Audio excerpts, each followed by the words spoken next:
ዓለም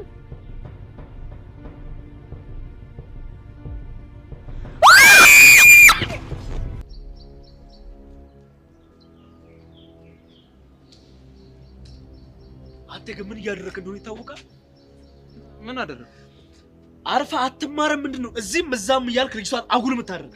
አልገባኝም። ስለማን ነው እያወራ ያለው? ስለ ዓለም። አሪፍ ትራንዚሽን ነው ከሰብለ ወደ ዓለም። አልቀለድኩም። እኔ ደግሞ ይቀለድኩ።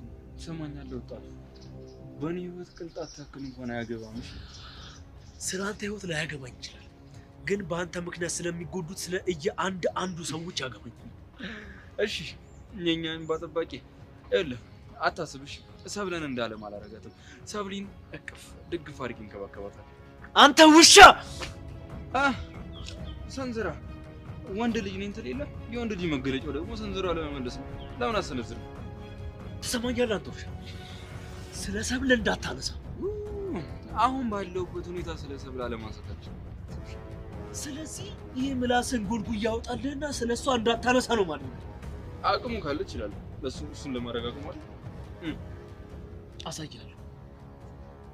ደስ ይለኛል። እንደውም ሰሞኑን ትንሽ ከጸብ ርቄ ነበር። ስለዚህ ናና አዳበረብሃለሁ። እሺ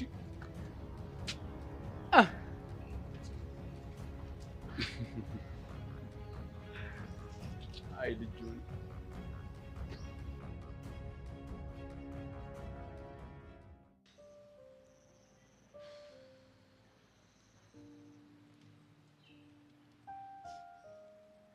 እስካሁን እኮ አልመጣችም።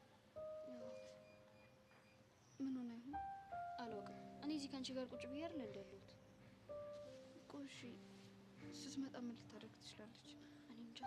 እነሱን ለመገመት ይከብዳል። በእርግጠኝነት የበለጠ ክፉ ሆና ነው የምትመጣው። ምንም ብታደርግ ምክንያት አላት። ቆይ በእኛ ምክንያት ሞታ ቢሆንስ? ልክ ነሽ። ግን ይኸውልሽ ምንም ቢፈጠር እንዳትልፈሰፈሽ እሺ? ካልሆነ እንደ ኳስ ነው የምትጫወትብሽ። እንደምትደግሚያት ምናምን ዛች። ካልሆነ እኔም ጓለባታለሁ። ምን እንዳደረግናት ብትነግራቸውስ? እንዴ እንክዳለና አይደል? አዎ ካድ እናደርጋለን። ሰብለ ካመንንማ ነገሮች ይበላሻሉ። የቪዲዮም ነገር ባበቃ። ሌላ ኮፒ የሚኖራት አይመስለኝም። ነሲ ካላት ግን አበቃልኝ። እንዳይኖራት መጸለይ ነው እንግዲህ። አዎ አንችላትም፣ ታንበረክከናለች። እኔ ላንቺ ነው እንጂ የምሰጋው ምንም ብታወራ ምን እኔ የማጣው ነገር የለም።